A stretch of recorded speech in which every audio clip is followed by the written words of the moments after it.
Location, Oscorp Lab. Time, 8:23 p.m. When Dr. Octopus had revealed that he knew Spider-Man's secret identity to be Peter, Osborn was within earshot, and he heard it. When he did, he was so shocked, but he did not reveal the secret. Suddenly, everything made sense to Norman. He even chided himself for not discovering and picking up on the facts sooner. However, knowing that Peter was Spider-Man was one thing. Another thing was putting that information to good use. Norman had wanted to use the information to blackmail Peter, but he figured out that it would do more harm than good. Norman had already been disgraced enough by the city, so much so that he resigned. What nobody realized, however, was that everything he had ever done was for his son, Harry. Norman knew that Peter and Harry were best friends, and he wanted to capitalize on that. Norman wanted to just come clean to Peter and hope for the best. He knew that the web-slinger had a good heart. He just hoped that it would prove beneficial. Now he needed him the most. Suddenly, there was a knock at the door, and Norman knew that Peter had arrived. Norman spoke with Peter at the feast, and it was only because of the latter's self-control that Norman had left that place intact. This was because Peter still sort of blamed him for Aunt May's death. Their conversation had caused quite a scene, but Norman never relented.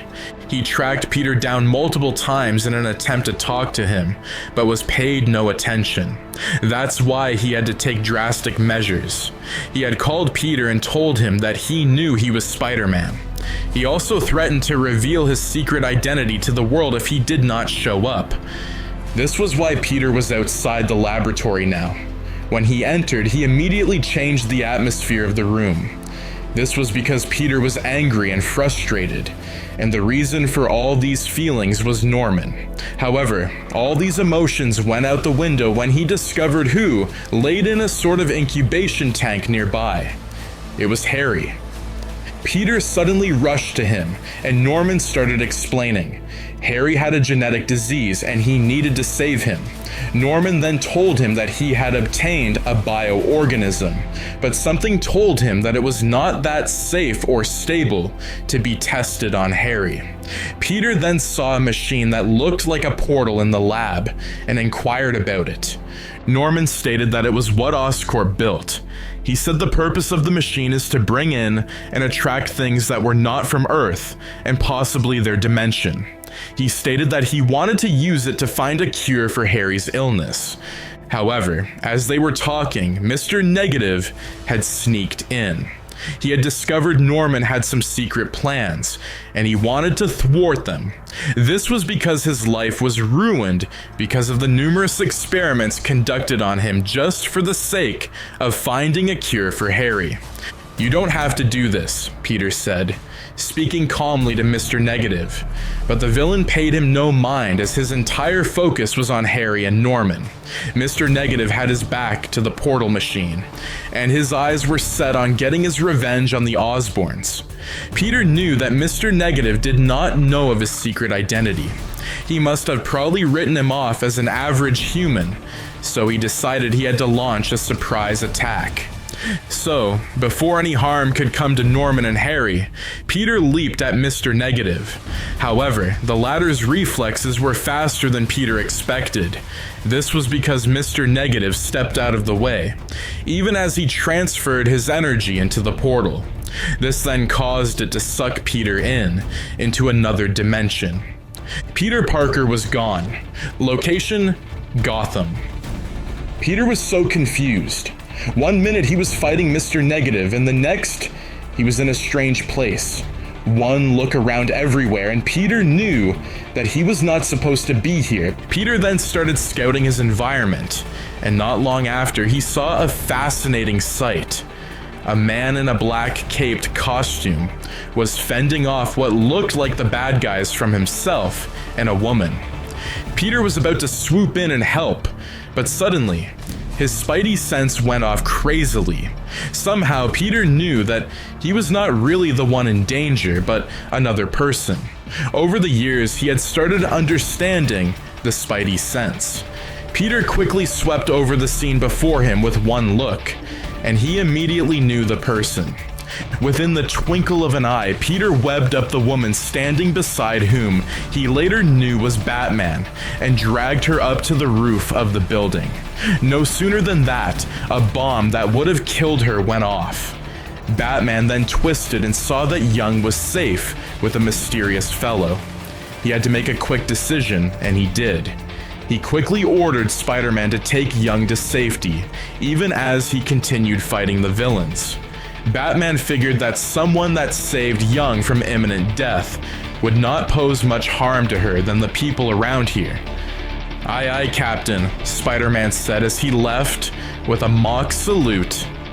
"By the way, what's your name?" Spider-Man asked as he was swinging with her. "My name is Young," she said, as she also thanked Spider-Man for saving her from imminent death. The Joker had witnessed that Young was not dead, and he was not pleased. This made him immediately send Harley Quinn to finish the job.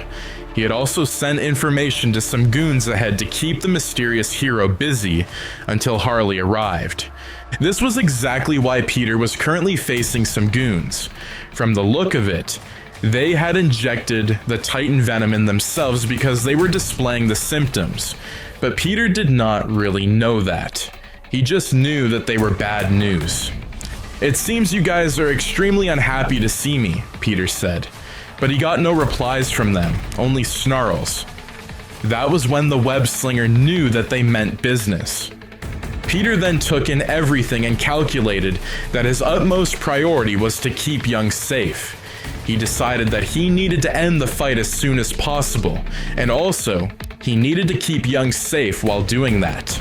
Looking up, he immediately spotted an elevated place, somewhat away from the goons' reach.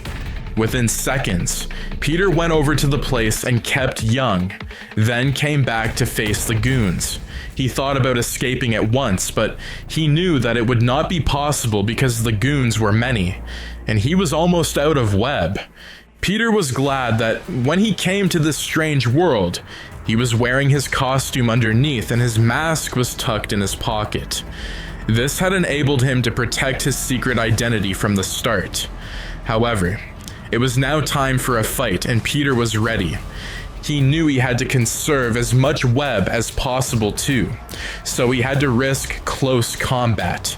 Once he started engaging in a battle with them, Peter soon discovered that these were no ordinary men. They moved extremely quickly, and they had super strength to an extent. Their ferocity was also second to none. It was like they were on drugs. Peter came to this final conclusion because he noticed that most of his attacks looked as if they did no damage to them. This was a lie, but the effect of the venom numbed their pain receptors. Suddenly, he was a few feet away from them because his spidey sense had gone crazy. If he had moved a second later, he would have gotten broken bones as multiple goons leaped at him simultaneously. Spider-Man looked up at Young and discovered that someone strange was slowly but steadily approaching her from behind. He suddenly knew that it was time to stop playing. "Sorry guys, but sadly, our time has come to an end," Peter said as he suddenly leaped at them. Young witnessed everything, and it was like watching a ballet dancer perform an exquisite piece. It was like observing an artist paint a masterpiece. It was both beautiful and electrifying at the same time. Peter moved through the goons in a systematic manner and took down all of them smoothly. They did not stand a chance. Apparently, he had been holding back a lot because he did not want to hurt them, because he felt that they were not conscious of their actions. However, he decided that he just had to finish them up to rescue Young quickly, as the mysterious figure was still sneaking up and was almost on her. Immediately, Peter finished the last goon. He turned to Young and immediately shouted at her. "Duck," Peter said as he quickly fired web from his shooters. Young did duck, and the web captured Harley Quinn, who was the mysterious figure. It plastered her to the wall, and her face was frozen in shock for quite some time. Peter immediately leapt up to Young, and within moments, they were on their way again. It seemed like the intensity to get rid of her had increased, so he needed to get her to safety fast. Batman was currently facing Joker, and he had Gordon as his hostage. He was currently with a gun that contained the Titan serum. Normally, Batman would not have been that concerned about that fact, but now the gun was pointed at James Gordon. Batman knew he had to rescue the cop. Apparently, Joker was having way too much fun, so Batman thought he could capitalize on that. His plan was to rush the Joker and get the gun from him while he was distracted with his jokes and laughs. However, before he could move, Joker's gun was snagged from him. The incident was so fast that Batman would have missed it if he had blinked and if he didn't hear Joker's scream of befuddlement. However, a moment later, the mystery was solved. The strange hero had the gun. Batman felt a little annoyed that the hero had stopped him from carrying out his plan. However, he used this opportunity to rush the Joker and rescue Gordon, who was immediately rescued by the strange hero and taken to an elevated height, which enabled him to escape. Within seconds, Batman was standing side by side with the hero, and in a grumpy voice, he asked for his alias. "I am Spider-Man," Peter replied gleefully. "And no, I do not shoot webs from my other end," he added as a joke, but it was awarded with only a grunt from Batman.